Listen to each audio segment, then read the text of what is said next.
지난 10일 북한은 동해상으로 단거리 탄도미사일로 추정되는 발사체 2발을 또 발사했습니다. 그리고 북한 외무성 미국 담당의 명의로 한미연합 지휘소 훈련에 대한 강도 높은 비판도 내놓았습니다.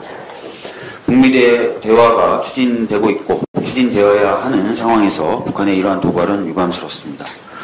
그런데 트럼프 대통령은 같은 10일 김정은 위원장으로부터 매우 아름다운 내용의 친서를 받았다고 밝히면서 한미연합 지휘소 훈련에 대해서 북한이 불편해하고 있다고 밝히기도 하였습니다. 언뜻 보면 모순되는 이 상황을 어떻게 보아야 할까요? 저는 남북 간 그리고 북미 간 긴장이 존재하지만 대화의 가능성과 동력이 상당히 있는 상황이라고 보는 것이 맞다고 생각합니다. 그런데 황교안 대표는 이 상황에 대한 해법으로 문재인 대통령님의 대국민 사과와 9.19 남북 군사 합의 폐기 선언, 외교 안보 라인의 전면 교체 등을 내놓았습니다.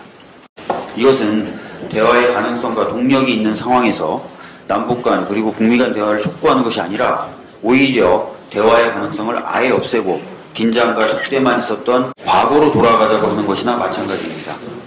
과연 이것이 우리 국민의 안전에 유익할까요? 그리고 최근 요동치고 있는 동북아 정세 속에서 우리나라를 둘러싼 불확실성을 없애거나 줄이는 길일까요?